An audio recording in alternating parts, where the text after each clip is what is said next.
little bit differently. Not only is she all of the amazing things that we've heard about, such as a $700,000 ring earner, she's also a fantastic mom of 3 amazing daughters. She is a John Maxwell certified teacher, speaker, coach. And what else was I going to say? Oh, and you're an amazing co-pilot. Darcy Hoffman.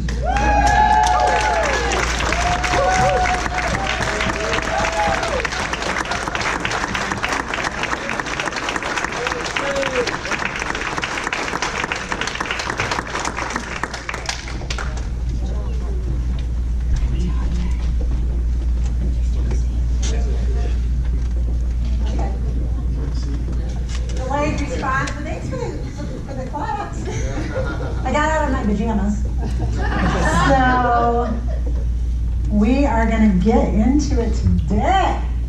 So I had a little energy last night, I heard. Yeah. Urban energy? Well, I came out of the closet because I was like wanting to tell you all how to do this business right, and you hear all these things, but I do have to say something about last night.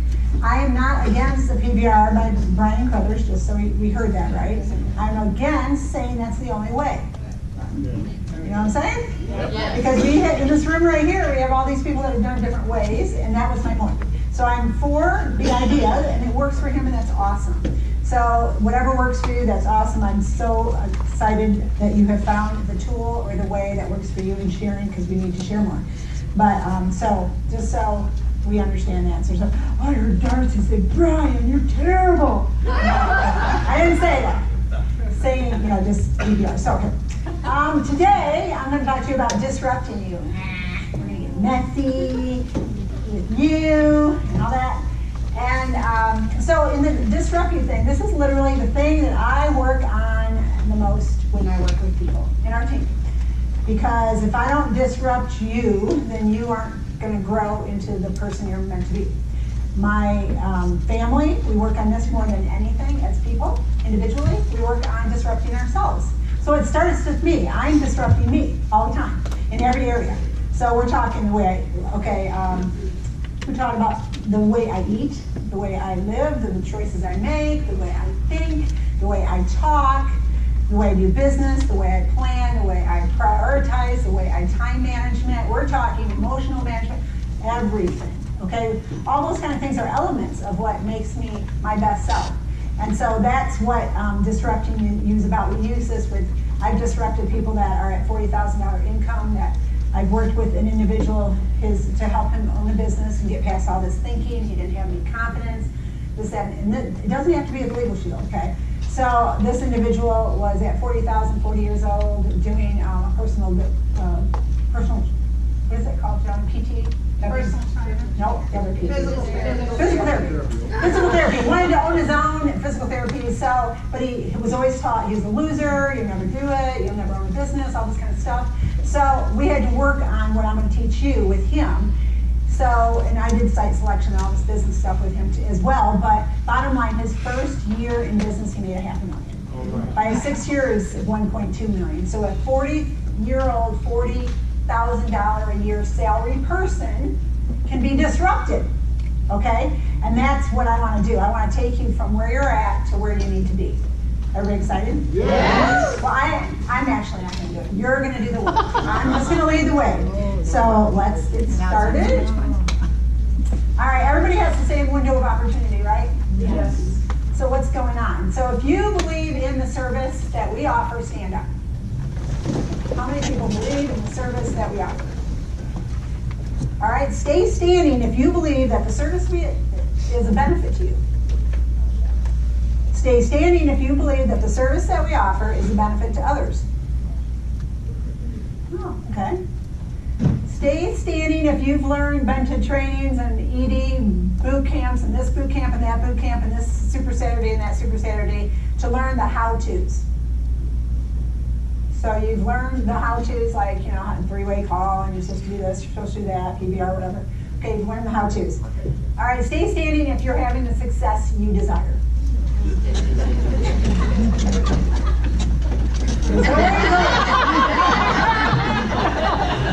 So 300's good, no more?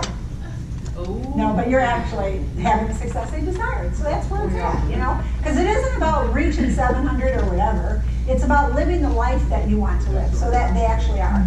So just give me a little hard time there. All right, so that's the thing that we have to understand. We're not, what's going on? What is going on? If you know what to do, you bench all the trainings, you love the product, you think it's a benefit to you, you think it's a benefit to others, but you're not having the success, what's going on? And that's what we want to talk about today.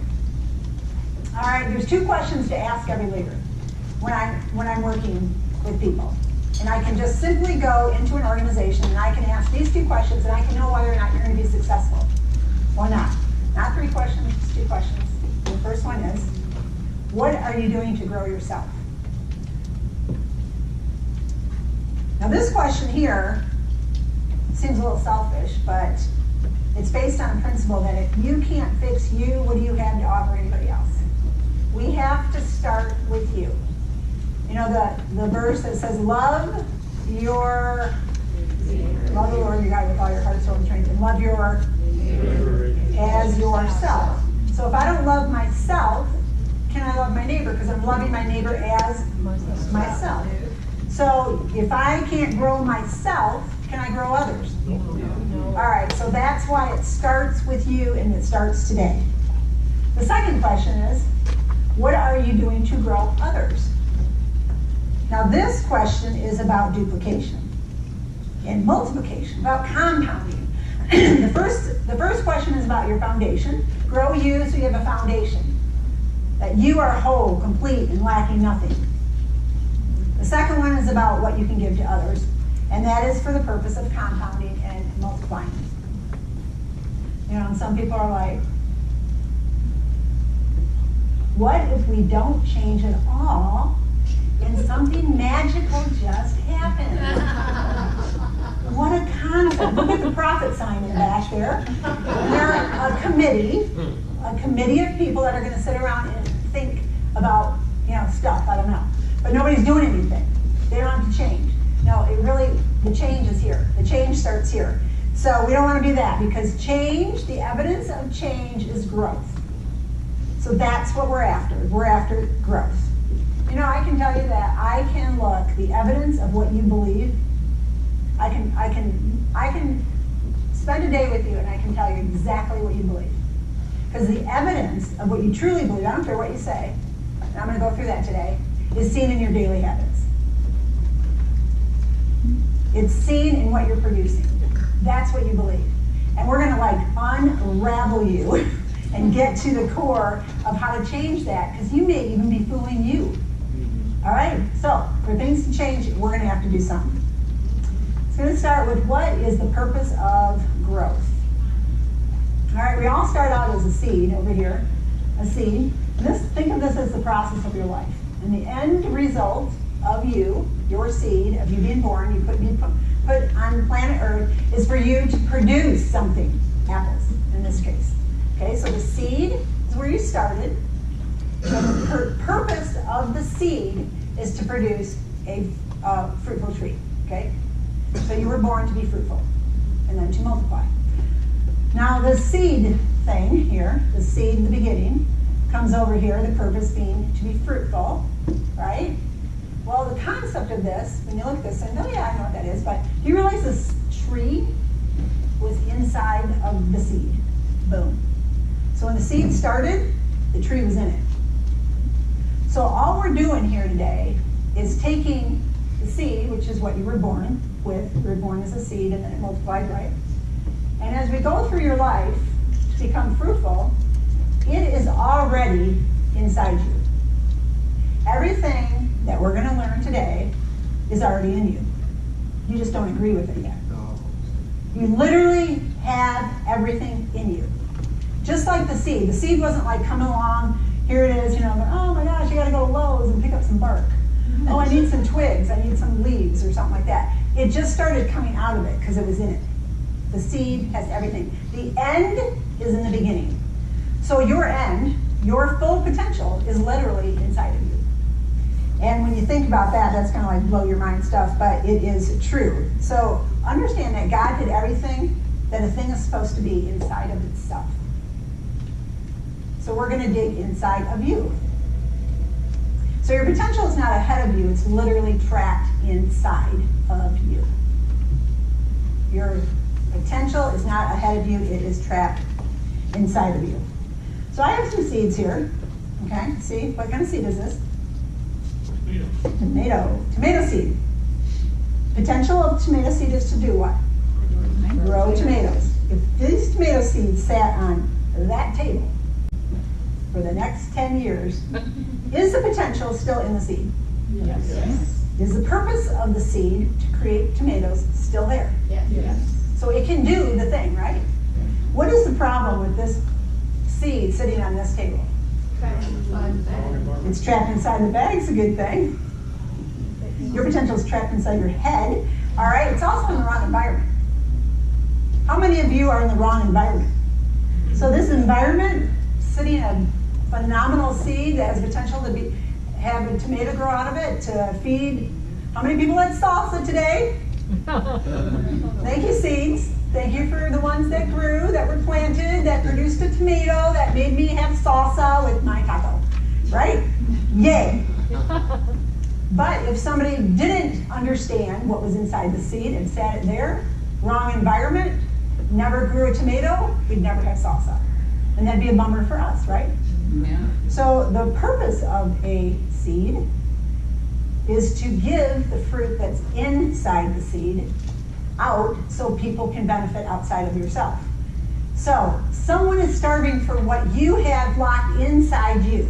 So today we're going to put on our, roll up our sleeves. What is locked inside of you? Literally somebody is starving for you.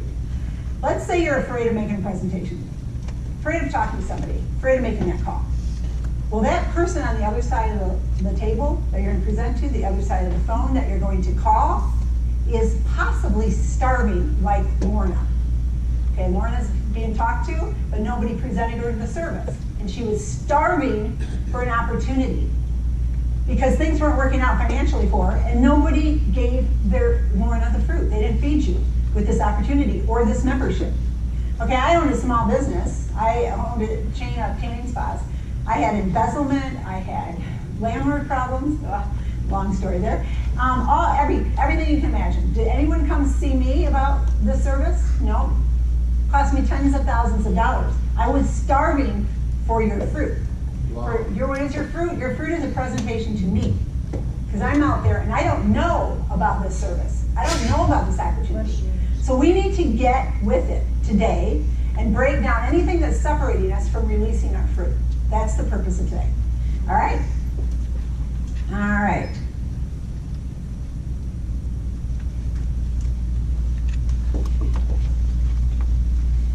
So you got a little piece of paper in front of you, and you're going to go to this one right here. This piece of paper. That, all right? I'm going to go to the top. Now I'm going to go back. All right, so this is your X and Y. And as I go through today, this is going to be your present state of thinking.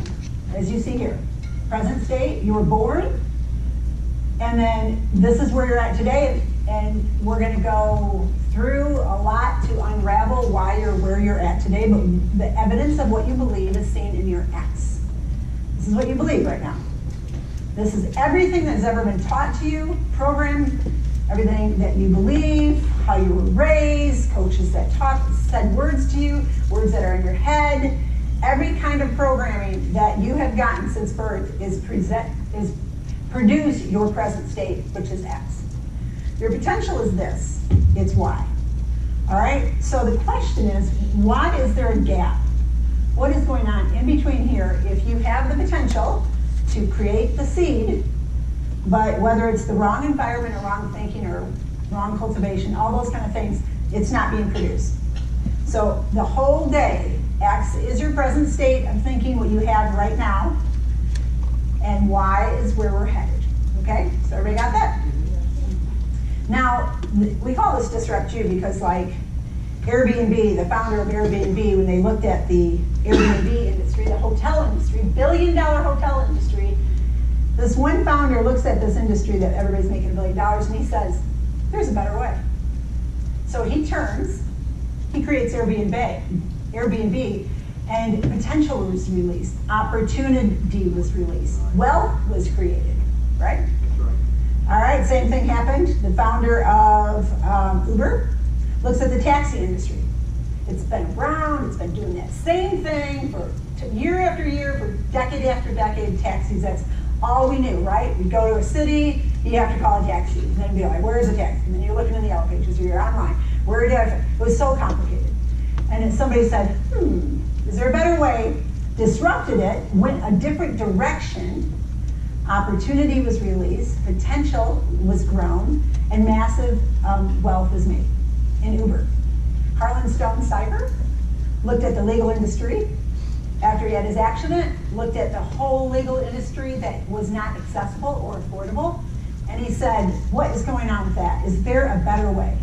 He turned, he went the opposite direction, created a new model, which released potential, which created massive opportunity, and wealth was created.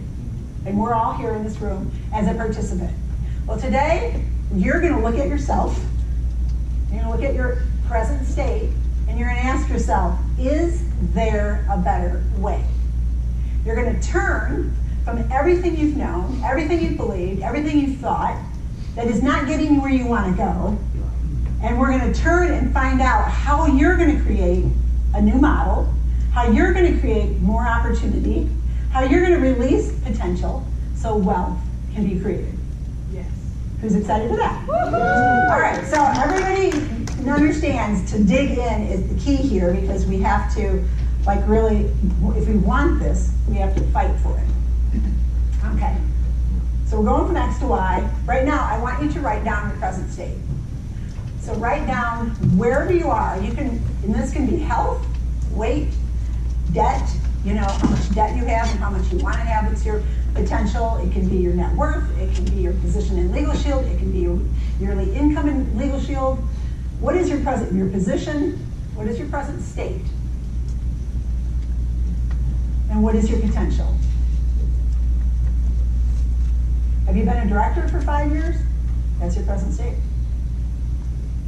And don't, you know, beef it up and don't rah-rah it. So let's just really, what is your potential?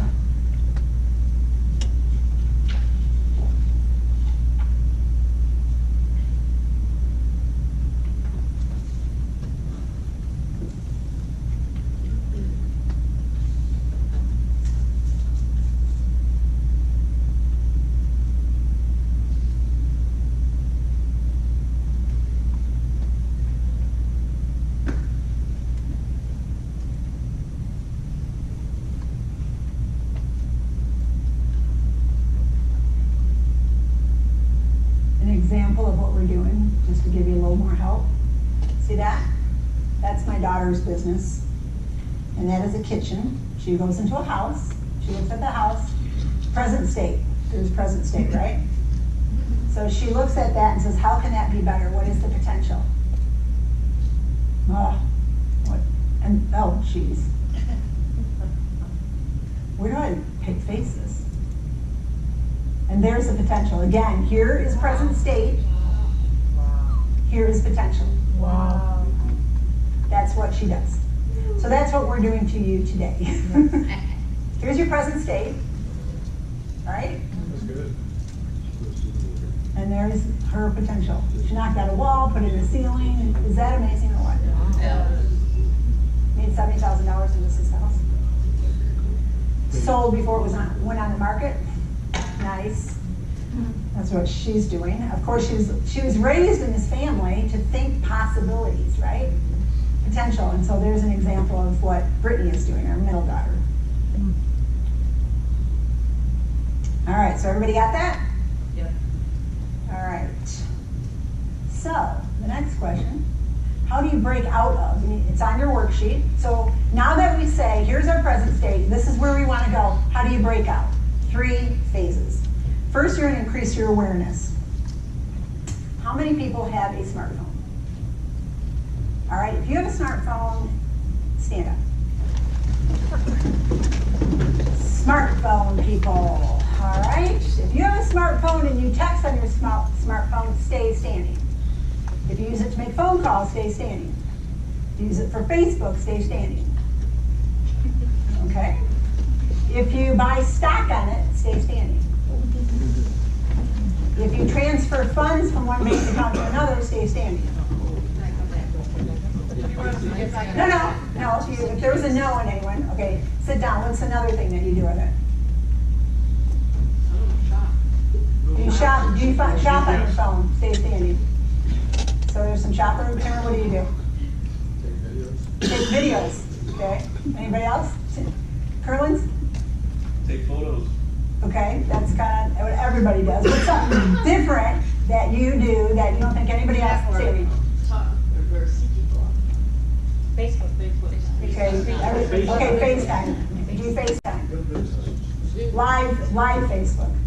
Wow, okay, so you guys are the studs then. But wait, let's sit down. Oh! All right, so these 5 people have the awareness, all right, of how to use their smartphone in a way that the rest of you don't. Okay, what is awareness? Could you learn everything that they're doing? Is it anything special? Yes. Is it easy to do all the things? Doing a live Facebook, doing a video, transferring money, all that? Easy to do? Okay, so the difference isn't skill, the difference is awareness. All right? So thank you. Now you can sit down. Students. All right, so that's what awareness is. Increase your awareness. First, sometimes, like the guy with the $40,000 job, he had all this blockage and stuff like that, which we're going to work on, and his awareness wasn't even there that he had these blocks, which you've heard everybody talking about in the last 2 days. So increase your awareness, get uncomfortable. Oh yes, we love that word. All right, so if this podium is my comfort zone, right here, staying right here is my comfort zone, and I go right here to here, how do I feel? Okay, if I go way, way over here. All right, and where do I learn the most? Where do I grow the most? Where is the most potential for me to break out of X and get into Y? Right there. All right, so when we think about getting uncomfortable, when you think about that comfort zone, and you're hugging that podium of your life, the thing that's you've stood behind to hide from your safety zone right here, I want you to think of what I just did. Because if you truly want to get out of X and into Y, you cannot be behind the little safety zone here, the comfort zone. It's your enemy, which we're also going to talk about in a second.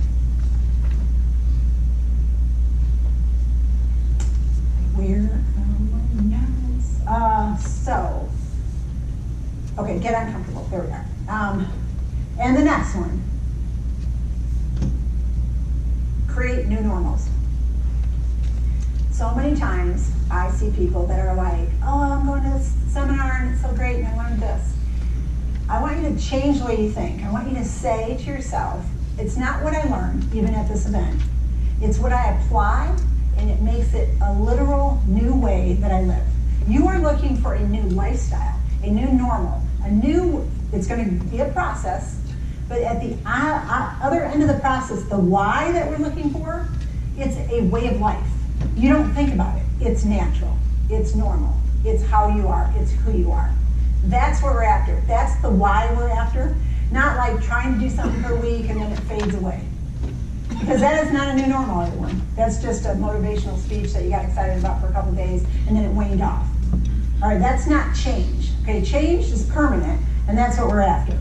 So think about that. Now, you are going to process decisions on these things every day, often. There could be 10 to 50 pivot points. I call this a pivot points in the book, that you're going to process decisions. And this decision, whether you stay at that comfort zone or move out of your comfort zone and break and deal with these feelings that are keeping you there, locked up behind that comfort zone of your life. When you make that decision, every little decision that you make in a day, 10, 50, even more, that's a pivot point. So the first thing we want to increase awareness is to ask you, what am I making decisions on, and what is the process? So the process of a successful person, a X, versus a Y, all right? An X thinking. Now go to your sheet, and we're gonna look at X type decisions that you're making right now in Legal Shield. In your life, X type decisions. They look like this. They're impulsive. I have Monday from 9 till 12 o'clock blocked off because I'm gonna make calls to set up my whole week for success. And I get a call from a friend that says, hey, there's this great matinee movie just came out, and I'm in town, I'm just going by, can we meet? And I throw off my disciplines, and I run to the movies or the lunch with my friend. So now let's go into the employment world. If I'm working at a job for less than I'm worth, making $30,000 a year, 9 to 5, and I get a call from that friend that's in town, and she says, hey, there's a great matinee, let's meet for lunch, go to the matinee, kind of thing. Do I leave my job and go to the matinee, making $30,000 a year? No. Okay, so X-type employee thinking would stay at the job for $30,000 a year. You get into Legal Shield, you say impulsively, you leave your future and you go out to lunch and completely run your life on impulse. That's the difference between not having the ability to employ yourself. So that's a thought process. Because when people get, a lot of times in helping all kinds of entrepreneurs, they get into business and think it's freedom. You hear the word freedom, right? And they think freedom is impulse, going by feelings and going by emotions. Do whatever you want to do, whenever you want to do it. No, you haven't earned the first 3 to 5 years. You don't have the basis of this $100,000 sitting in your bank account that gives you the right to do that. You're not there yet. So John and I, we didn't even take a vacation for 10 years. You want to talk about building a business. You don't build a business with impulse and by your feelings and by your emotions at a whim. You build it with reason, logic, and consequence, knowing if I don't make those calls, I will not have the business. If I don't, whatever I do in July is going to pay me in August. So you'll eventually think a month in advance, maybe 2 months in advance. July is August, September. So you're thinking way out. You're not even thinking now. A lot of people are like, I just get paid daily. I want to get money today. Well, that's kind of the short-term thinking. We want to think long-term. So write down in your boxes, where do you think short-term? Like, are you thinking about making calls or, the hours you spend in your prospecting, or the fact, where are emotions, impulse, when do you get off track? Is it a call from a friend that's causing you to have short-term thinking? And where do you think long-term? So what are the times that you're doing it right and you're thinking long-term? And what are those different thought processes? So the more you know them, when they happen, you'll go, oh, there's that short-term thinking. That's that emotional thing I do. I never realized I did it, and I'm cutting myself short from the why lifestyle that I want to live. So take about a minute to think about, where do you take the easy route, but it's long-term hard? Easy route would be, again, watching movies all night, Netflix, starting a thing, instead of going to the briefing because you didn't have a guest. You think, I'm not going because I don't have a guest. But maybe when you went that night, you'd meet somebody that inspired you with an idea or a tip that would literally double your business. But you didn't go. And you watch Netflix. Short term, that's very easy to sit on the couch. Long term, it's very hard because the bills keep coming. And now your confidence is shifted also. When you make those decisions, on this thinking process here, you make the wrong decisions, you've got not only less potential happening to you, but you got less integrity in your own soul towards yourself. You don't even trust you anymore. Because you made a commitment, I'm going to do this, I'm going to do that, and all of a sudden an impulse comes up, and this robs you, this short-term thinking, it robs you literally of your own trust in you, which is going to get to the subconscious level in a second, but this is just the outside, this is what we can kind of see. So, Y-type thinkers, people that are lying the Y, discount their feelings and emotions as they make all kinds of decisions. It doesn't matter, because in the long term, logic and reason win out. They weigh over emotion. So everybody grab their little skin like this. grab your little flesh, this little thing, and slap it. You're not the boss of me. This little fleshly thing that thinks it's got emotions that are going to run your life, and tell you what to do, and tell you you don't feel good, so you don't make the call, or you don't, all that emotional junk, forget it. You're not the boss of me. Logic and reason and goals and my why, those are what are my vision and my purposes, okay? So this changed my life about 20 years ago. Somebody said, grab your flesh, you're not the boss of me. And I'm like, I never even realized how much emotion was running my life. Emotion was dictating whether I did this or go to the gym. No, I don't feel like it. I just feel I feel so tired. I'm not going to go to the gym. And then what happens? Short-term easy, yeah, go eat donuts or something. Long-term hard, you can't fit into your clothes and stuff like that. So it's not a good idea. So that's what I'm talking about. So everybody got a few things in that little box? All right. Now that we have looked at kind of the decisions, we're going to go deeper. So this was kind of the big, you got the X, Y thing. Now we're going to go down, there's some decisions being made. But what is, which we just did that, right? Yeah. You guys did that? All right, so now we're going to go into your brain. And we're going to zip you open and say what is happening inside that is producing the X versus the Y. So the first thing is, I want you to think about this. I usually have 5 people up here, but I knew there wouldn't be much room. So this is results. I want you to think about your results. Your results that you have right now, in whatever you're at, that is, make this personal. As I go through this, you think about you the whole way I'm talking. All right, so how did you get to where you're at today? Your results, your income, your financial state, your health state, your weight, your whatever, okay? Your health, level of health, your spirituality, all of that. What's your present state? Did it just happen? Is it just like, oh, it's just, it's not my fault. It's outside, it's based on outside circumstances or not? So what makes your results? And the answer is whatever you're doing. Yeah. Whatever you're doing, your behaviors, everybody say mine, my behaviors, my actions. Everybody say my behaviors, my actions, determine my results. Okay, everybody settle on that? Yeah. So it's whatever you do, it's your doing. But what creates your doing? Here's the dichotomy in Legal Shield. Everybody's like, you need to do this, you need to do that. Remember? And I had you stand and I said, does everybody know what to do? The how-to. Does everybody knows what to do? And then, are you having a success? No. So if you're being told what to do, what actually creates the things that you actually do? And the thing that creates your doing is your choosing. So if I'm over here, I'm choosing first. I made that decision, that pivot point to sit on the couch, go to the gym. So that choosing created my doing, sit on the couch. Or that choosing created my doing, go to the gym. So behind doing is choosing. You're choosing something. And why do you choose this or that? Why am I sitting there at that moment of that pivot point, that moment of the decision-making process, and why do I choose X option or Y option? Why? And that answer is because of my feelings. Because of this, the way I feel. Your emotions and your attitudes dictate how you make choices, which dictate what you do, which dictate your results. Okay?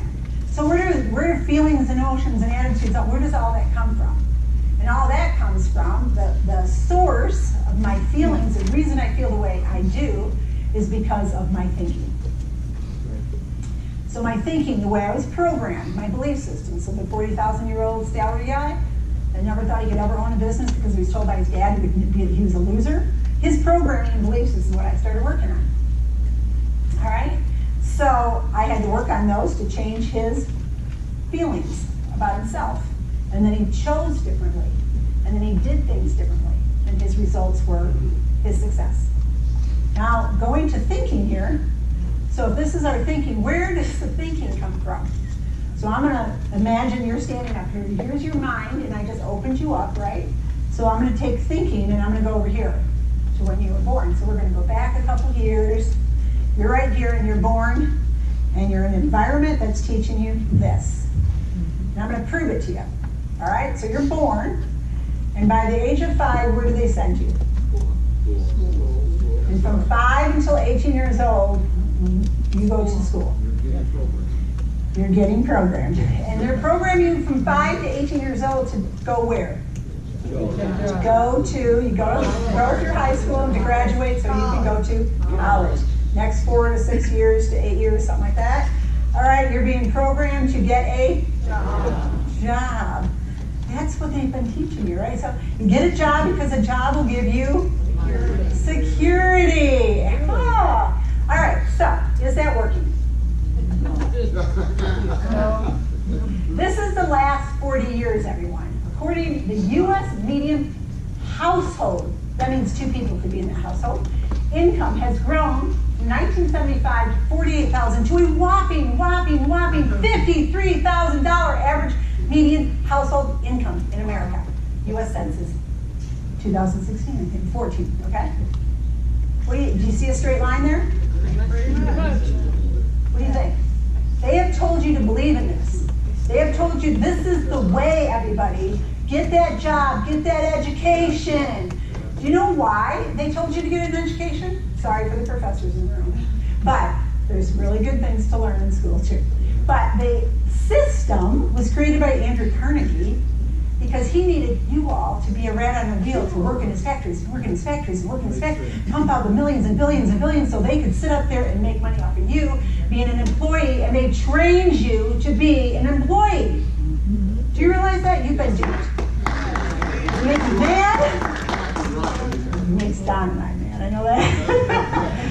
So this, I had to give you the proof in case you didn't believe me, you know. So there it is. There's what we've been trained on. Isn't that nice? You know, and I showed you the Rich Dad, Poor Dad, the E. Yeah. That's the poorest quadrant, was the E. The employee is the poorest quadrant. So there's the problem. The problem is this is how we've been trained. So what are we going to do if, you know, to break out of that? So we're going to talk about that. Now, when you break out, notice the results and the doing part of the elements of what's going inside, the results that you have and the doing are the things I can see. And this is where it goes wrong with Legal Shield. All right. How many people in that story going back here, all the education, how many people, first of all, want to be financially free? Yes. All right, so going back here in the programming, this right here. That's right. How many people back here in education were taught financial freedom? No. How many people like the idea of residual income when you can work one day and then get paid for the rest of your life on the same? How many people were told how to build residual income so they can retire young, whatever, and have freedom? In all of those years of education, anybody? Okay, so financial freedom, how about wealth? How about owning your own business? Any of that taught, like over here, unless you did entrepreneur at school, which they just brought out in colleges today, and it's the #1 growing major is entrepreneurship. Because they don't know what to do, because they realize people are disrupting the education system even. And they're putting out this concept that locks us up.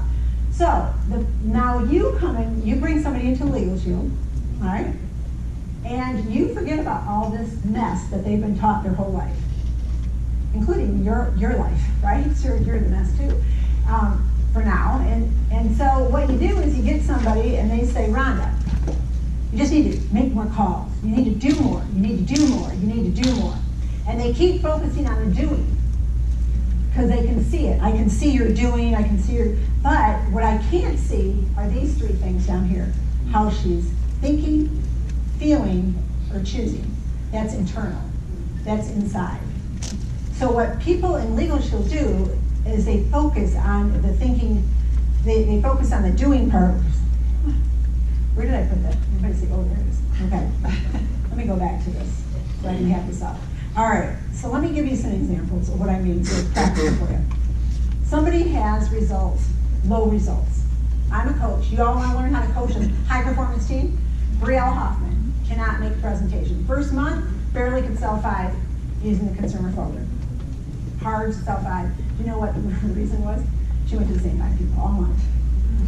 5 out of 5. So she kept pounding them, which is a nightmare. And emotionally, she hated the business, almost cried all the time, wanted to quit. We're like, oh my gosh, a Hoffman's gonna quit. So, that would have been it. So now do I say to Brielle, you just need to do more, you just need to do more, you just need to do more, do more, do more. No, that's not the answer. Now watch what I do for these next 4 examples. Watch closely.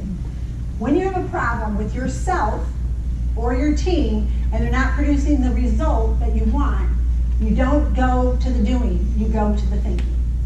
So I say to Brielle, what are you thinking about when you make a presentation or you make an appointment to make a presentation? Well, I'm thinking about what they might be thinking about. And I'm like, so you're thinking about what they're thinking about. And now in Knoxville, Tennessee, so we had a lot of people run through that they were trained on this thing called blitzing, and they'd come through Knoxville, Tennessee, they'd go to talk to everybody at every street corner with magazines and all kinds of stuff like that, and they'd call it a blitz. They'd go into a city, they'd run through the city, and then they'd leave and go to the next city, thinking that's how you build a network marketing business. And I'm like, well, did the Apple Store open up for 2 weeks and then close down and leave? Does Verizon do that? Does Best Buy do that? I mean, who does that? Okay? So whoever has ever taught you any of that kind of stuff, throw it out. Okay, that is bad programming. So anyways, those kind of people came into Knoxville, ruined the market. Anybody have markets like that? Where people came in with unethical behaviors? Okay, it's a bunch of crap, because you, the good Legal Shield person, have a great product, and you want to go make a presentation, and you're thinking about what they're thinking about, because they might think, this is Brielle, that she is one of them. How embarrassing to be one of them, the unethical associates in Legal Shield. I mean, that stinks for you all good people, right? You're doing the right thing, you're caring about your customer. So I said, Brielle, all right, so you're thinking about what they're thinking. You're thinking that they might be thinking that you're one of those people. And I said, are you? You know? She's like, no.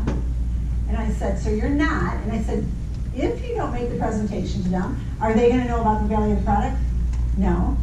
And I said, well, you've got a problem with your belief system here. And she started feeling like, oh. So I moved into emotions. How do you feel about them never hearing about the service? How do you feel that they aren't going to have the right to at least hear about and be educated about the service, because you're thinking about what other people did, and that's stopping you from sharing the story? So do you think you should make a different choice on whether to make those calls and go see those people? And now you hear Brielle's story, 65,000 her first year, 175 her second, almost 250 her third. That's changed from barely selling 5. So her present state, barely selling 5 in her first month, I didn't start yiping about her do more, do more, do more. I moved all the way to the other end of the spectrum, fixed her thinking, which changed her feeling, which changed her choosing, which changed her doing. Follow me? Okay, so that doesn't want to sell. Now I have a person that doesn't want to recruit. That's the result. No recruiting is going on with this person. So what do? Do I say, recruit more, you need to recruit more, and yell at the doing person of the individual I'm talking to? No, gotta go all the way over here and start working on the thinking. So this person, her name is Joy, and she is marketing memberships, loves marketing memberships, feels very good about marketing memberships, but again, has seen recruiting that is unethical, doesn't want to be associated with it, thinks recruiting is kind of gross in her mind. Her thinking says recruiters are gross. That's her belief system. People that recruit without, just they're like dogs that are salivating and stuff. They're going after her recruit, That's in her mind. That's the picture in her mind about a recruit. And I said, okay. So I know as a coach, I have to change the way she sees recruiting in her mind. Now there are people, there's bad doctors, bad teachers, bad everything, right? Bad realtors, bad, you name it. There are always a group of people that just do things wrong. And in Legal Shield, there are those people. But she's not that person. Again, she's a good person. So her programming needed to be changed. I said, Joy, tell me what you do. And she goes, I market memberships. I love membership. I said, what's your success at marketing membership? She goes, 100%. I'm like, what? 100% closing ratio? She goes, yeah, 100%. And I go, who do you market to? Like, what's your main niche market? She said, daycare centers in homes. Like we have 6 kids in a home. So everybody, and I said, no, let me see if I heard this right. You were saying that every daycare center that has daycare in a home, the owner of the daycare center, you market a membership to, and 100% buy the membership. Yeah. I said, how many daycare centers are there in the state of Colorado? She said 7,000. How many have you sold? 200. So she sold 200 out of 7,000. And I said, well, that leaves 6,800 daycare centers left for you to go talk to. I said, so how, emotionally speaking, how is the strategy, how are you going to do that? I think you have a problem. And then all of a sudden, she changed the way she saw recruiting as a solution to serving 6,800 people. Instead of recruiting because you're told recruit, all that stuff, she saw it as a means to an end. To touch 6,800 people, 100% of them wanted the service and loved the service and benefited from it, all that kind of stuff. So then I say to her, who should you talk to first? What is the answer if you were a good student last night? Who out of 200 yeses for the daycare centers, who should be her first call to help her expand the market to daycare centers? Members. One of her what? Members that are a satisfied customer. So she called out of her 200 clients that bought a membership that were daycare center owners. Her first call was to a daycare center owner satisfied customer. Do you love the service? Oh yeah, I love the service. Does it work for you? Oh my gosh, it's the best. And I said, maybe you can help. She said, maybe you can help me out. I have 6,800 other daycare centers in the state of Colorado. I need help to go and touch them and tell them the message. Do you know anybody that can help me? I would love to help you. I hate daycare. She was ED in 6 months. So there's the story of somebody that doesn't recruit. Okay, so we got, doesn't want to sell, doesn't want to recruit. What's another one? Okay, this person is wanting to recruit, but nobody wants to come into business with them. So, you need to talk to more people. You need to talk to more people. Okay, you can do that. How many people have had that call? You need to talk to more people. Yeah. The doing, all they focus is on the doing. So in the coaching, it's always do more, do more. But I'm trying to fix why the doing isn't working. Why is the result so low? So this person wants to recruit everybody, loves recruiting, no problem with the recruiting philosophy, totally gets it, but nobody is saying is interested. Actually, everybody's interested, but nobody comes in. All right, so I gotta go all the way over here. What is going on? What is the thinking? And in this particular case, I did the tell me, show me, let me, grow me, to change the way they think and to change their life. So I said the one thing that they're great at, all right, was going and sharing the story and getting them interested. Perfect. They did that. Tons of people are interested, then something happened. Couldn't figure out what happened, so I said, okay, this is what I want you to do. I want you to create the interest, share, create the interest, and then zip your lip, don't do another thing, bring them to me. You and your husband are gonna sit there with the prospect, and I'm gonna take it from there. And I'm gonna show you what I do, because I couldn't figure it out. So they bring the prospect to my office, I sit down, and I do, who talked about, I call it treasure hunting, but getting to know the person. You said, Don, it was you, the 1 hour thing? Okay, I call that treasure hunting. So when I do it with prospects, they're not even in the business yet. So the prospect sits down, I've got the two who absolutely love the business, absolutely want to recruit, and they're phenomenal people. All right, so I've got the prospect and I say, tell me how you got interested. And I actually have treasure hunting document on Shield Nation in the documents department in the resource back office, okay? So you can get exactly what I'm doing right now. But I go through the whole process with the prospect to find out their why. What did you see about? Because they're interested, but they're not in the business, right? What did you see? What did you like? How did you meet them? Nancy and Jerry and all this kind of stuff. I'm asking these questions. What do you like most? What do you see yourself doing? How would you go about building the business if you're in the business? All the questions are in the treasure hunting document in the back office. Anyways, they are, every time this prospect says something positive, those two jump on them. Yeah, that's where you should do it. That's where you should do it. And I'm like, oh my gosh, what is happening here? So they're like killing the enthusiasm because they're smothering him. So the prospect, and I'm realizing, I see exactly why nobody's coming into business. So I'm watching this. Anyhow, after this particular tell me, show me, let me, grow me experience where they saw me taking an interested person, finding out why they're interested, what do they want to do, and what are their dreams, and how does this business help them reach their dreams, blah, blah, blah, all those questions in the treasure hunt, which is kind of like the game plan, only they're not even in. But I'm showing them, what I'm doing is I'm painting a picture of them in the business, all right? That's what's happening in the treasure hunt. So they saw me do this, and they understood recruiting isn't just recruiting and talking at people, it's talking to people about what they want and painting legal shield around their needs so they want to do the business. See the difference? That changed, they went to the top of the company. So their belief system changed. So this is an example of somebody that is getting people interested, nobody's signing up with them because they over smother somebody. All right, so that would be an example of that. And then of course there's the building an organization. Results are lots of recruits, lots of memberships, low retention. That's another problem. So the result is low retention. Do I just say, oh, you gotta do this, and I don't talk to the doing as much as I always want to find out what is happening here. What are you thinking?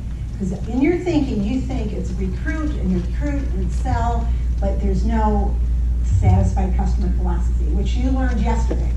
If I change their philosophy to understand the most valuable thing isn't a recruit, but a satisfied customer, and as John, you said last night, the greatest evidence of you're doing a good job is that you are referable. So I make a presentation to Rhonda. She thinks what I did was so great, and she refers me over here to Marty, and she refers me over here to Ted. So I'm referable. That's the greatest compliment you could ever have. Now she starts referring, which is what Ron was doing that for Tony Petrell, comes in the business. Satisfied customer referring, he says, hey, you know, you should get this product I got, and he's referring everybody back to the associate that sold him the membership.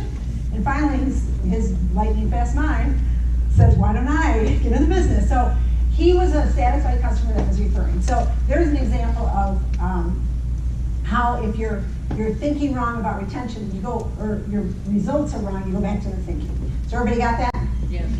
All right, so we went through the tree. The problem is the thinking, feeling, and choosing that's going on in your life is producing your fruit. All right, here's the fruit you want, and this is where you have to look. All right, now go on your personal timeline.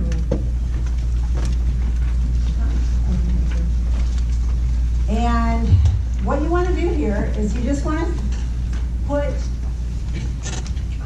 here's a timeline. This is a high point of sales.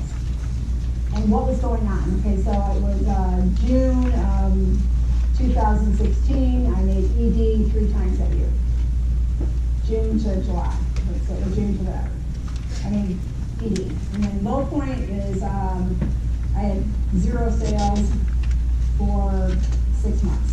6 months. So that would be a low point. So you can do 1 or 2 high points of anything in your life where everything's clicking, you're on fire, things are working. That would be on your timeline on the top side, and on the bottom side is when it's not working for you. Something's not working for you. A down time. So go to your first one and just mark in, and you can put dates like you can put like when you were, this is 20, 30, 40, 50, whatever. You can use dates. You mark up, make it how you understand it to be in time. Put some dates on there.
what's going on, so you can do what I did, where you go not to the results, but you go to the thinking, feeling, choosing.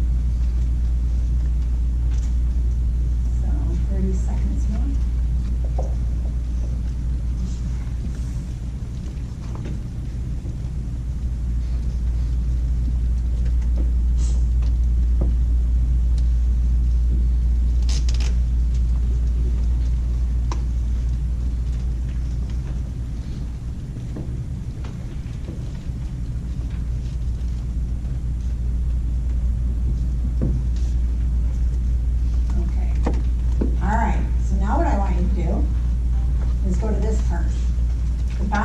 Sheet. And what you're going to do here is you've got 3 boxes. So this is your first event.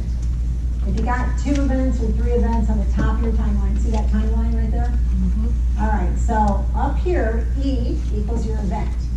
Event is something that happened in your life. And can I have somebody up here? Celine, come on up. So on a timeline, let's put you like right here. You're kind of young. All right, so face this way. So she was born back here, there she is in life, and there's the rest of her life, right? Now the problem with a timeline is that you could be, we know her age, or we don't know her age, but no matter where you're at on this timeline, she could have had an event happen to her back here. Let's say when she was 20 years old, an event happened. And she could be so locked up in that event that happened, that her event, plus her thinking and feeling and choosing, the TFC, has made her outcome in life, her present state, less than she should be. So when we have outcome events that happen in her life that keep us stuck, she may be this age that she is now, her present state age. Can I say her age? 31. But she could even be emotionally back here in her 20s. That's true. Because she got locked up at something that was an event, and because of the way she thought about the event, felt about the event, and chose to respond to the event, her outcome and her success in life is stuck here, but she's 31 years old. So that's what this exercise is about for you to work through. Thank you, Celine. So you're going to look at your highest point. Now in the first box, I said pick out 1, 2, or 3 events on the high side. So these are your highest moments. Yeah. So take your first, like let's say this is an event that was on a high moment on the top side. This is one of my highs. And that first box, tell me in your high of that first moment, first event, how were you thinking, feeling, and choosing when things were working out awesome? So in the box above your timeline, these are your highs in life. So just take the first high that you remember being like, oh my gosh, I was nailing it, and that things were going great, whatever. What were you thinking, TFC? What were you thinking, feeling, and choosing in that particular moment in your life that created that outcome, which was on the high side of your timeline, one of your high moments of your life? And then do the same for the other side. On the low side of your life, when you're having not so good of an experience, and I'm talking about legal shield, I'm not talking about, there's a death in the family, that kind of stuff. I'm talking about your mindset and your success. Because, but then an event can happen in your family that changes the outcome of your success because of the way you think about that event. So this is like, again, an exercise you can go and work on, because you've got to get to the TFC of everything, the thinking, feeling, and choosing that's going on inside of you that's stopping you from the outcome you want, which is the why lifestyle you want. Does anyone want to share what they were thinking, feeling, and choosing on a high moment? Anybody have anything that they want to say? Okay, Crystal, stand up. On fire, happy, choosing work nonstop. And what were you doing? What was the event that was? I went ED my first month in business. So she went ED her first month in the business, and you were, again, what were you feeling? I was very happy. I was on fire, and I chose to work nonstop. So your thinking was work nonstop. Your feeling was, I'm happy, this is awesome, this is great. Energetic. And you chose to do what? What was your choosing? Just Did you say, oh, I gotta sleep until? Income-producing activities. There was a lot of sleepless nights, yeah. Was so it I just- sleep wasn't a priority? It was just, so your mindset was. I had a goal and I was gonna do, there was nothing that was gonna stop me from getting what I wanted. That Okay. was my mindset. All right, that's great. And you achieved it? Yes. All right, anyone else? On a high moment, you want to share what you were thinking, feeling, and choosing, what the event was, hers was ED in 1 month. Wow. Anybody else? I got one. Okay. And this one's an example of the limited thinking despite the high point. So I was operating from a place of confidence in a way. The event was ED and a string of senior directors, like 8 months of senior director and 1 ED, right? But I also felt like a fraud. Like I didn't know why the ED happened. Like the ED happened and I felt like I didn't do that. And there was all this, oh, she went ED, and I was like, yeah, whatever, okay. So there was also like that underlying thing of it's not me, it's right. I don't know what I did. It's not, I couldn't duplicate it because I didn't know what I did, and I didn't duplicate it. All right, well, we're gonna go Yeah. into, the next part is an explain what happened to you. Right. So did your ED, you had a string of ED months? No, I had a string of senior director months with 1 ED in it. Okay, and then, did you fall out of that? Yeah, Okay, that's called self-sabotage. right. So that thinking, because she couldn't understand it, accept it, it wasn't a norm for her, it wasn't the way it was supposed to be, that was fighting her. Normal says, no, you're not worthy of this, you're not worthy of this. So eventually it sabotaged and she came down to where her comfort zone, it's kind of sick and twisted and everything, but that's where she felt more comfortable, is out of success. And she's gonna explain, and I had to come up during that next part. There's a reason for this, and she discovered it. She discovered why she was high, everything's going good, everything. And eventually, it's like that set point in weight. There's a set point in success that your body and mind is in agreement with, that this is where I should be in life. You don't even know why. When she was hitting here, I've seen this happen, I cannot tell you how many times. And this is why I'm like, we've got to figure this out as a team so that we can keep you up here. And you're aware of it, which is the next session that we're going to go into. All right, I'd love to go into more, but we're running out of time, and I want to get through the next part, which is going to break down what happened inside of her. All right, so this is something you can go into with the objective of then the next level. Okay, so I went through here's the big X, Y thing, right? Then we go down to here's the 5 things happening in my mind, the result, and the doing, the choosing, and going all the way back to the thinking produces the feelings, the choosing, the doing, the results. Everybody got that? Yeah. Okay, now we're gonna go out of all of this, out of all of these, which one has the most power over your life?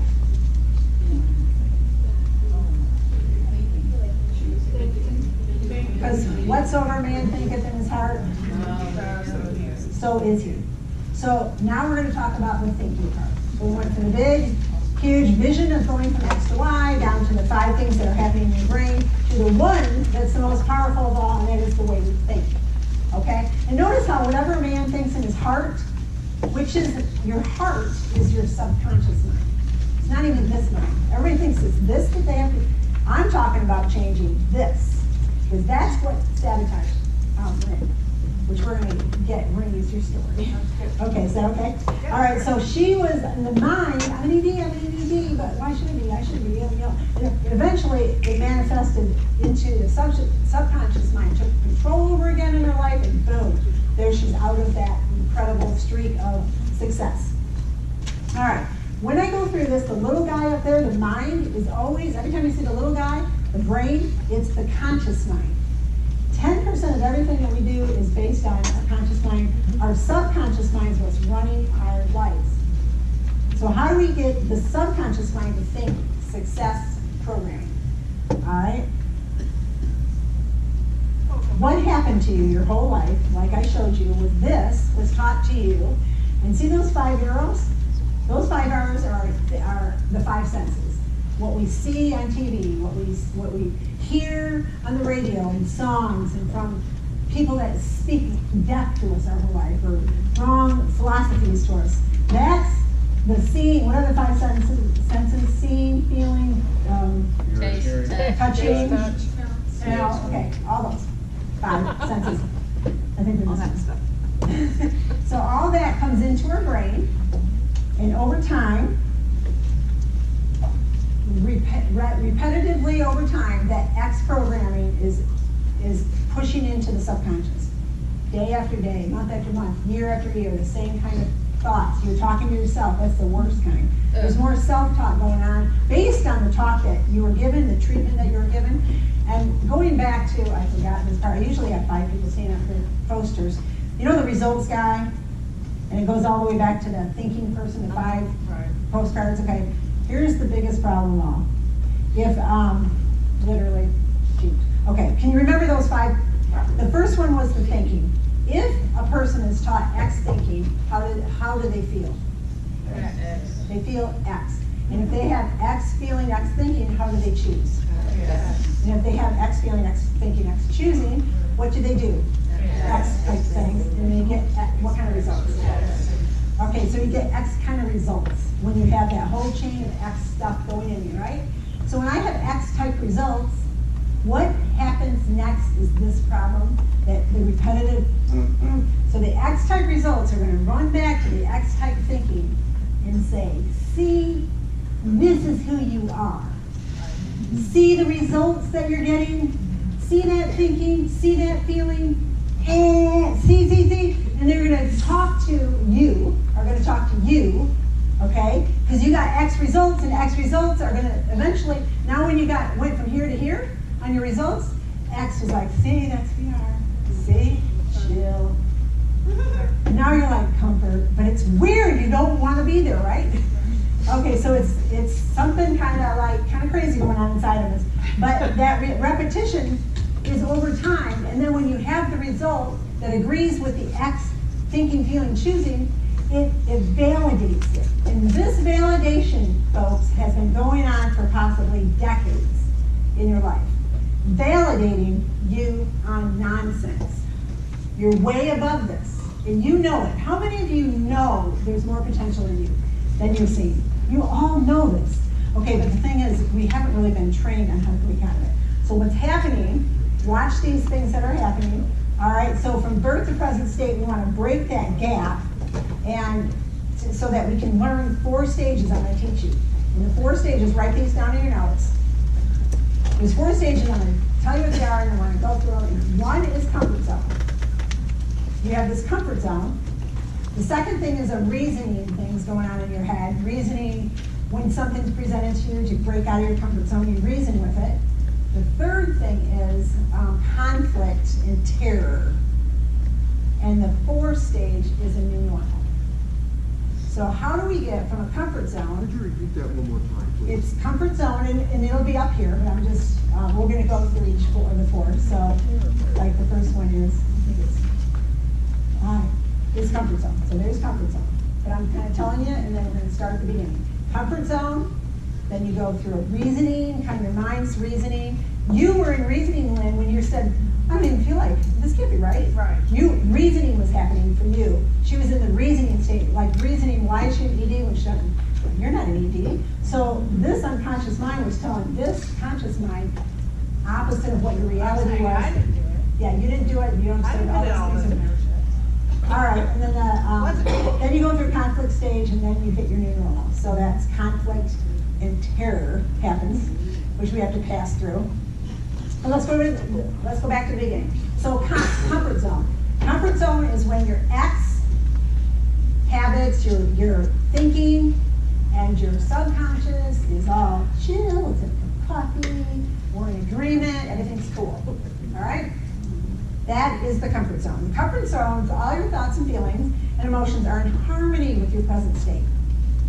So everything's happy and harmony, right? But nobody wants this. Everybody wants this, right? Right. So this is crazy because I'm going to tell you to get unharmonious with your X state, which is kind of weird. You're fighting yourself, and you are, because you've got so much programming that you're going to have to fight.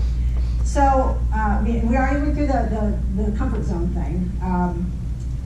In comfort zone, you are a prisoner of habit. Write that down. A prisoner of habit. Everybody look at their neighbor and say, I'm about to break out. About to break out. Okay, so because of your comfort zone is the boss of bondage and the architect of average. Your comfort zone, right here, this stage, is the boss of bondage. And it literally bossed Lynn back into bondage, to live below her potential. It's the architect of average. It will keep you average because that's where you're comfortable. So if you want to get into why you're going to now, I'm making you aware, remember awareness? I'm making you aware of this nasty little thing called comfort zone. And if it is the boss of bondage, it will boss you around and keep you in bondage. That's a comfort zone. All right? So I want you to recognize it's what it is. And that is what a comfort zone is. All right, the next phase is reason. So little old brain, thinking brain, comes over to the subconscious mind with an idea. Legal shield. Own your own business. Freedom. Self-employment. Commission only. So all that stuff comes over, and reason is it's like kind of like, wait a minute, this isn't so, I want to have more, I want to reach my potential, I like that little idea that you're presenting to me, and then it starts to reason through, the job and the security, and maybe I'll do it later, and I need more training, and what if somebody says no, and does this really work for everybody? And all this reasoning stuff starts happening, and this is what happens. Bam! Your subconscious knocks it right out of the park. This little why idea is now eliminated, and it knocked it out. And you're back to your comfort zone. It takes you right back, or it wants to take you back. So reason wins in the reasoning stage. So you got to understand. And the reason is the why idea, this idea that's being presented, is foreign to years and decades of X thinking. This is a foreign concept. And it's kind of like when you touch a hot stove, your body says, danger, pull away. So when you bring a why idea into your brain, your X comfort zone says, danger, pull away. So in a way, it's kind of trying to protect you, but it doesn't have situational intelligence. It does not have situational intelligence. It doesn't have the intelligence to know this is freedom. This is your future. This is disruption model. This is a disruptive model because it only knows that Hilton hotels and all that, they ran the hotel industry, and then Airbnb. Remember the first time you heard about it? It was like, what? That's so weird. Going in somebody else's house, and now it's a way of life for people, right? So at first, if people went through reason, a lot of people didn't do it. All that kind of stuff's happening. The next thing is conflict terror. You got the X and the Y. Well, I don't know what happened. All right. So this stage is when the struggle starts to take place, and I don't know what. There's supposed to be a tug of war going on here, and they are missing in the slide. But X and Y are doing a tug of war. Okay. So X and Y are now going to go at it. You're saying to your old life, your comfort zone, I'm not staying there anymore, I'm done with this job.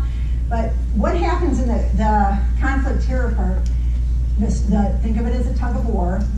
X starts to bombard the thoughts, the mind. This mind, the subconscious mind, starts to say to the conscious mind, what do you want to do?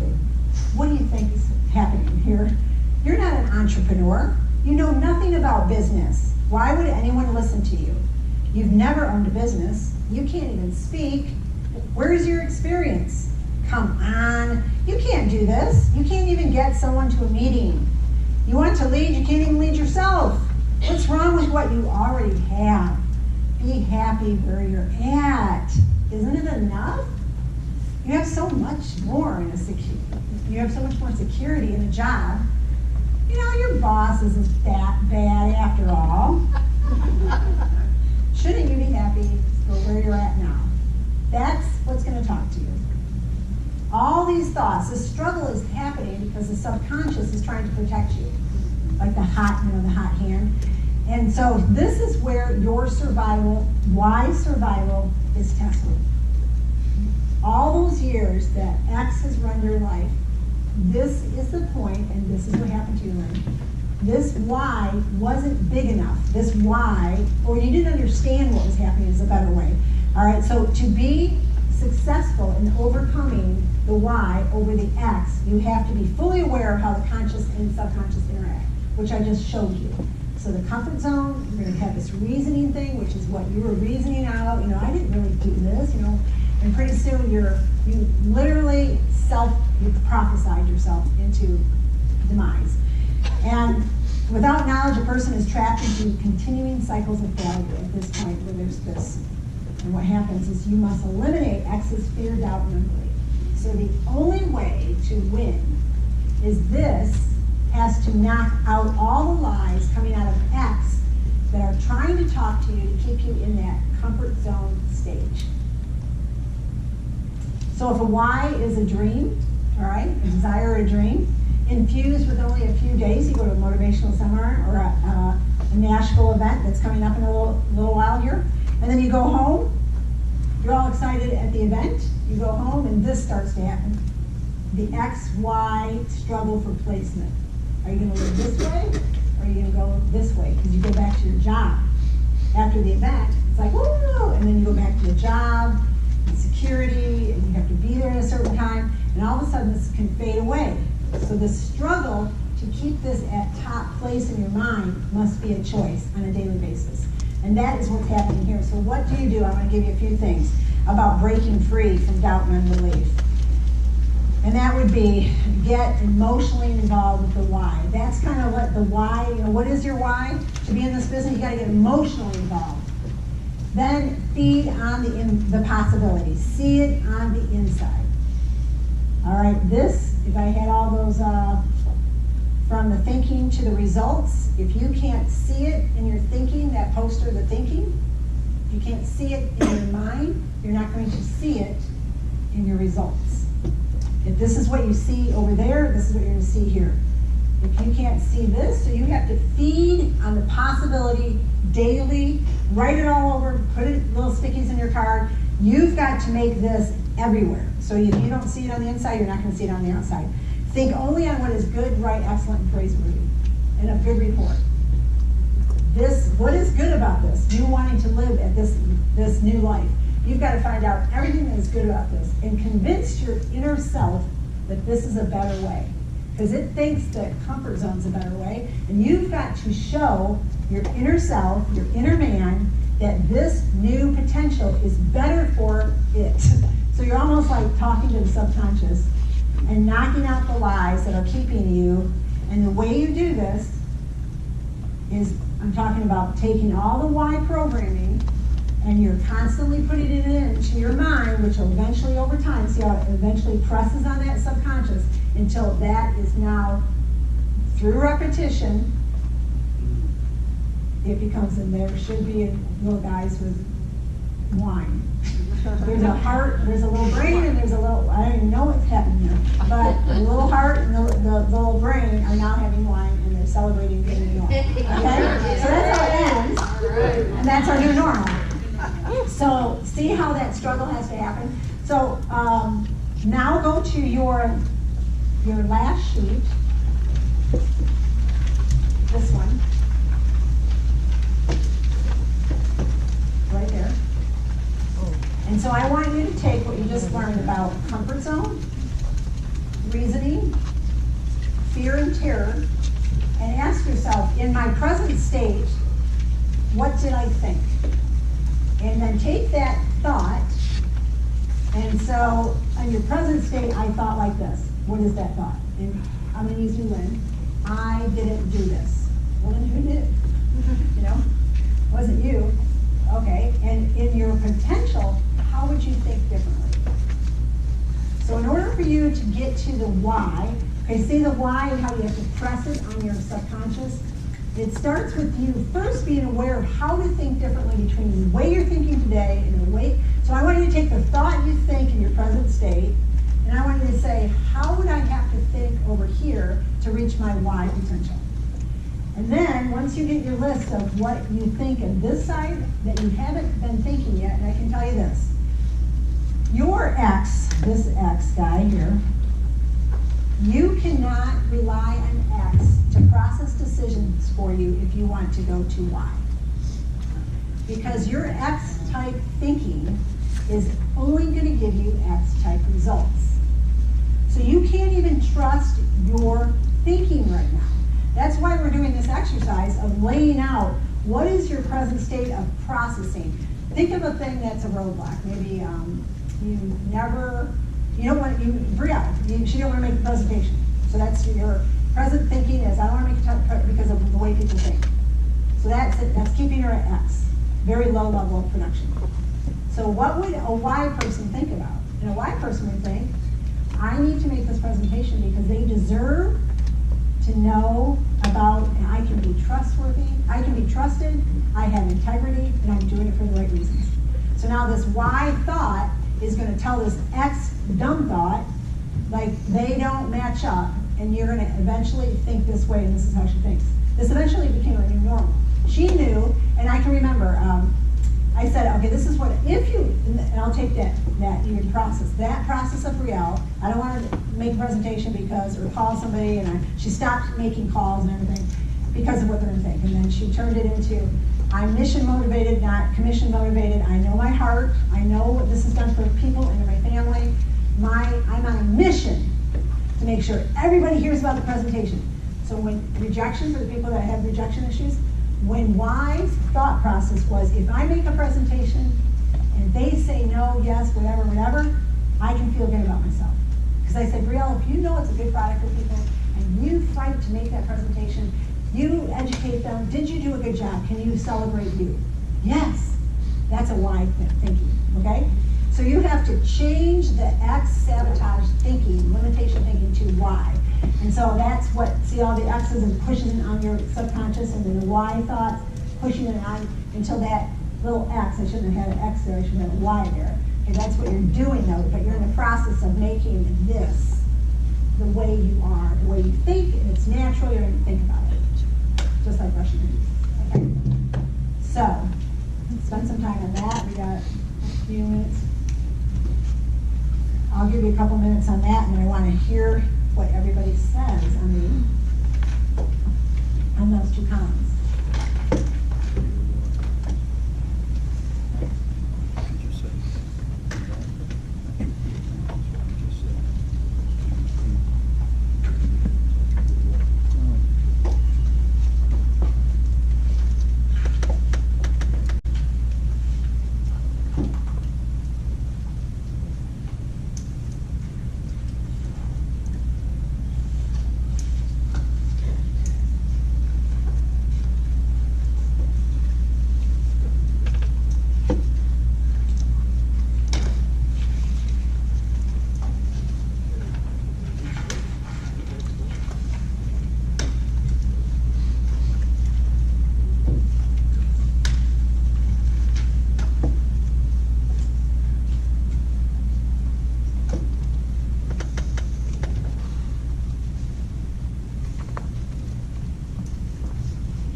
Your thinking going into your subconscious, think of it like a seed. Every thought you have is a seed. So if I want tomatoes and I plant basil, will I get tomatoes? No. Is it as simple as you can possibly think that a thought is a seed that will bring you the harvest of your tomorrow? Okay, a thought is a seed. So if you are planting X, you're planting, if you want tomatoes, did I say it that way? And if I plant tomatoes, but I want basil, will I get it? No. If you want Y and you're planting X, you're not going to get Y. You're going to get X. because that's seed time and harvest. It's just a law, it's a principle, it's the way it is. So if I want, the good news is, if you're sick of tomatoes, you don't want tomatoes in your garden of life, you can change the seed you're planting. It's simply changing the seed that you're planting. But birds are going to get some seeds, weeds are going to get some seeds, storms are going to get some seeds. You better be diligent on how often you plant the seed. So when you're trying to uncover your, as far as the seed, how many seeds you plant, and how much you put into that, why, into that brain, to get into that, to change your life, I'm just going to tell you a story about John and I. Our marriage was almost over. Actually, it was over. Our marriage is over, okay? So our present state was marriage over, totally over. 9 years into our marriage, it's over. No possible way we could be married. And I started to learn, somebody started teaching me this little process, and the feelings you have towards each other when your marriage is over, go to that place. You don't really like each other, right? Because of this and this and this. So you're in a place that it's impossible to be together. But I learned that somebody got into our programming and the way we saw marriage and its potential and its the hope that it can be restored, and taught us some principles. And in doing that, our present state of completely over, no way, no how, impossible, we changed some things. And one of the things we changed is the way we thought. That was the number one thing I went after. Now, if I had a diamond, a real diamond worth $1 million, and it was covered in a bunch of mud, and you had a little eyedropper of water that you could just try to get the mud off like that, or you had a squirt gun, or you had a fire hose to get the mud off to reveal the $1 million diamond, which one would you use? Fire hose. The fire hose. Okay, so when I knew our marriage was over, it was impossible for us to stay together. And the only way for us to remedy it is to change the way we saw marriage, saw the purpose of marriage, saw the purpose of man, purpose of woman, the purpose of communication, how to see his heart, to see my heart, to understand and to communicate better, all that. We had to go at it like a fire hose. I read 100 books in a year to change the way I thought. So I read 100 books in 1 year on the idea of what a true godly marriage looked like and the principles that were behind making that happen. John and I, we became different people. So we were in the regular, everyday, sloppy, good day, bad day marriage crap of the world. That's where we were. Loved each other, but couldn't get along. Typical, what I thought was normal. Okay, so our old normal was the typical marriage in America. Average, bondage, comfort zone, junk, all the stuff is the X. The X that we're taught, it's just the way it is, it's as good as it gets, and all that kind of junk. I actually bought into it, and we were just trying to survive it. And then we met truth, this truth that just opened up our minds, our awareness, everything, applied it. But in order to have this X not take over, we had to be dedicated like a fire hose. We separate. Environment changed, friends changed, thinking changed, what went into the mind. When I say the X, the orange, that is what I did. So I'm not telling you again to do something we didn't do. We went from X to Y in our marriage, our family, our kids, our legacy has completely changed, and that was 21 years ago. And by the way, we're celebrating 30 years this year.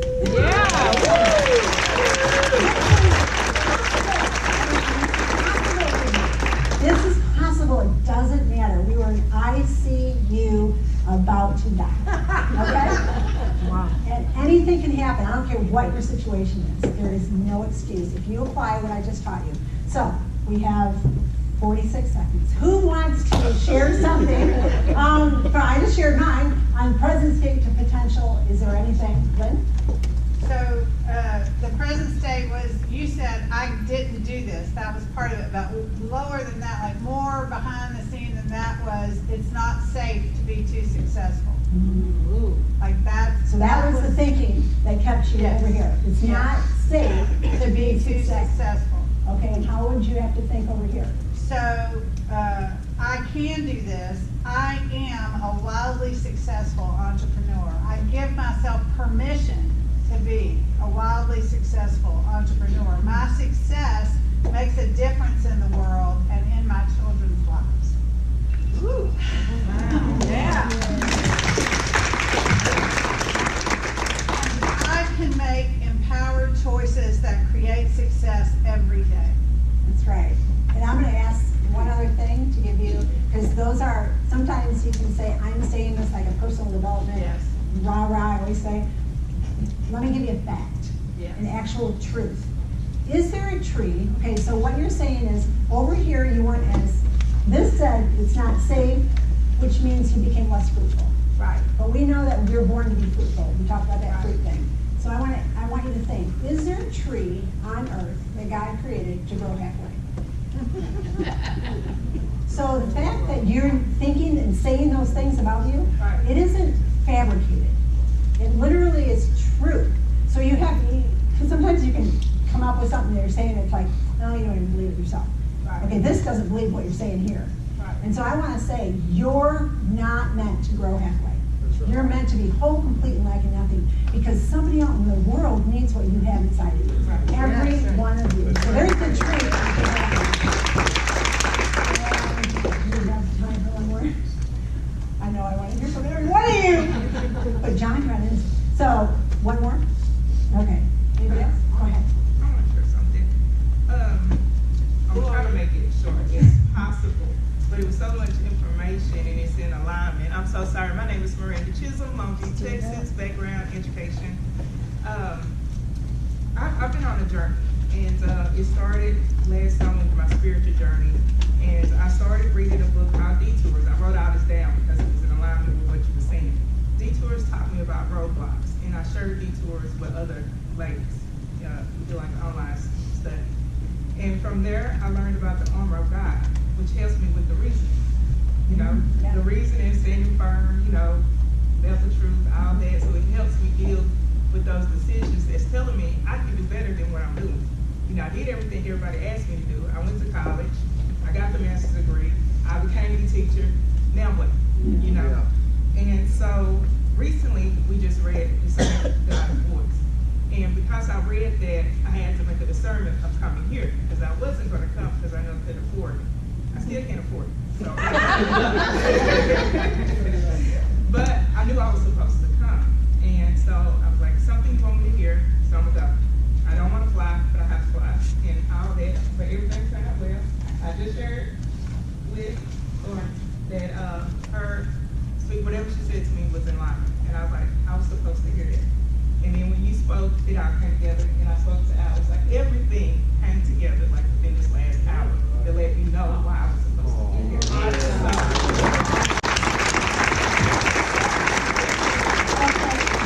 Your alignment Yes. with truth determines your assignment.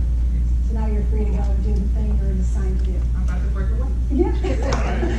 All right, thank you. I'm going to go to John. All right, give it up.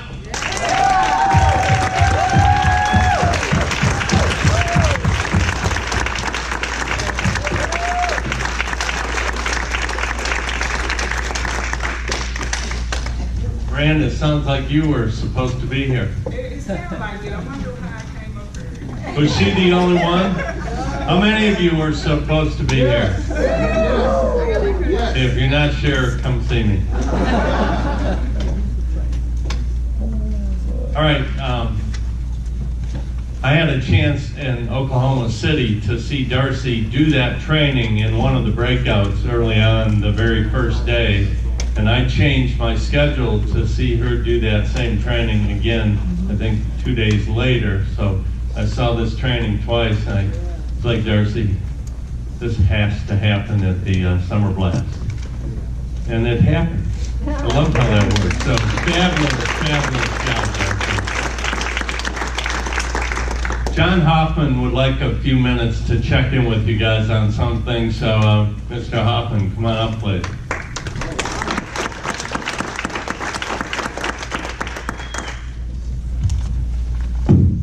All right, guys, quick little survey. I had a conference call that I was put on about a week ago. Jolene Campbell called me up, and let me real quick kind of do a little survey. how many of y'all are, what type of medical insurance do y'all have in here? We're 1099, we're in a different world, you know, we're not employed. I mean, so how many of y'all ever heard in your business, I'd really like to work with Legal Shield, but I need benefits? Y'all heard that kind of stuff? You know, so what do some of y'all do? Like Darcy and I, we're with Christian Care Medishare. Okay, it's not a PPO, it's not a direct buy, you know, it's not an HMO, but it's really the best thing that we found as an example. What do some of y'all do, Don? Christian Share, Liberty Share. Liberty, same, okay, same kind of, Ron? Christian Healthcare Ministries is a similar program. Similar program, okay. And fairly expensive, you know, fairly expensive. Deductibles aren't bad. And the rest of you, what do y'all do? Market share. Okay, 65 and older don't count right now. I'm covering 65 and younger. Right? It's okay. So, what'd you say? On my husband's, you know, like employee plan. Okay, and so good. You're fortunate. Hey, who said I don't have it? All right, Brooke, right? How many people in here don't have medical insurance? Right? How many people have medical insurance that is just really, really expensive? And you don't like or aren't sure what you got? Well, I got this call, and this individual is now able to write health insurance for entrepreneurs, or 1099 associates, for people like Aflac, independent distributors, and things like that. And here's just a couple of things that he shared with me. I'm asking you guys this because if you want me to, I'm going to pursue this to see if we can make it available to our organization, and thus maybe go to Jeff and see if we can't make it available to Legal Shield. So here's just the idea. This group health plan is not an HMO, but it's a PPO, which most people prefer because they can go directly to a specialist without getting a referral from a general practitioner. Premiums are 100% paid for directly by the person electing coverage. Okay, we get that. It's not a cost share nor a limited coverage health plan. It is a full coverage with low deductible and low max out of pocket. It uses a well-known national network that has doctors, hospitals, and providers in all 50 states. With the ability to use that network of doctors in the other 50 states. It's fully underwritten, which keeps premiums competitive. And the group that we can join has been in place for 20 years and operates under the Cigna network, which is a very healthy, well-known network. Yes. You know, they have, the enrollment process is absolutely phenomenal. He took me through it just as kind of a tutorial for me to, you know, basically say, before I stand in front of our body, you know, our family, I want to know just exactly how legit it is. Because there's nothing, as we talked earlier, that we bring your way that wasn't first class. So they have an open enrollment portal in all 50 states. Like I mentioned, full coverage. It's available coverage for associate spouses and the spouse's independent family up to age 65. You have your own choice of deductible. You've got the ability to add dental and vision. They have a guaranteed life issue to it. Drug cards, maternity coverage, direct 100% premium bill to the associate, no list billing, no collecting premiums. So anyhow, does that, you know, yeah. What about pre-existing? Pre-existing is, you can still be covered, but how they qualify that, how they look at that is in their little, you know, matrix, you know. And here's the deal. If y'all like kind of what I'm talking about, I'll get Sean on a conference call to kind of paint the picture even bigger. I don't want to pursue this unless there's an interest. If you think this is something that could be valuable to us and to the people from a recruiting perspective, I've had a lot of people call me. They're like just jacked up about, you know, Legal Shield. And then their very next thing is, well, I got to get a job. You know, I mean, I can handle that, and I can say, well, so you can make $250,000 a year and buy the best insurance in the world, but you're going to go get a job for 60, so you got benefits. You know, that's jacked up, right? We need to get more to Y programming. And so, Ron, Do you know anything about plans, like individual plans versus family plans? They offer all that? oh yeah, absolutely. Okay. Yeah, individual, family, it doesn't matter. You know, and you just go in, you put all your stuff in there, and then they just kind of rate the whole thing. Lisa? John, I just think that's huge from a recruiting standpoint, is it's, you know, when you're trying to attract a professional into the marketplace, that's one of the first things they ask, because they're concerned about benefit. Their mindset isn't, I'm too good yet. Yeah. One of the very first classes is we provide medical benefits. I think it's definitely something worth pursuing. Well, lot of people I talk to that are on the affordable health care have deductibles of, you know, $5, $10, $15, $20,000, you know, and their rates have jumped up, you know, 100, 200%. Darcy, and I'll get back to John. We should use it, and if it works, we'll share it. Yeah, well, I don't know, I think, yeah. So do you guys want me to pursue it? Yes. Okay, all right, cool. That's all I need. All right, and I want to weigh in on this after 20 years. So I just went on Medicare. That's awesome, but I never thought about it until the day I went on it. But that, John, I think on behalf of someone who's been doing this business 20 years, absolutely yes, there's a need. I'm all for supporting, finding out more. Okay, here's what the rest of today looks like. After a video, we're done in here until 7 o'clock tonight. But here's what's going on. After the video, we're going to have these breakouts until 4:30. So here we go. Anyone that wants to spend some time with our local LPGA golf pro, Brenda Daniels. And Brenda, I understand you have some clubs? Oh, yeah. Okay. And balls. Gather outside the front door. No, What? meet me downstairs. Oh, downstairs. Meet downstairs. Okay. With Brenda. That's anybody that wants to spend time with her on your game, on your stroke, however she can help you. Definitely do that. Beginners, for sure. Beginners. Okay. And she is a very good golf instructor.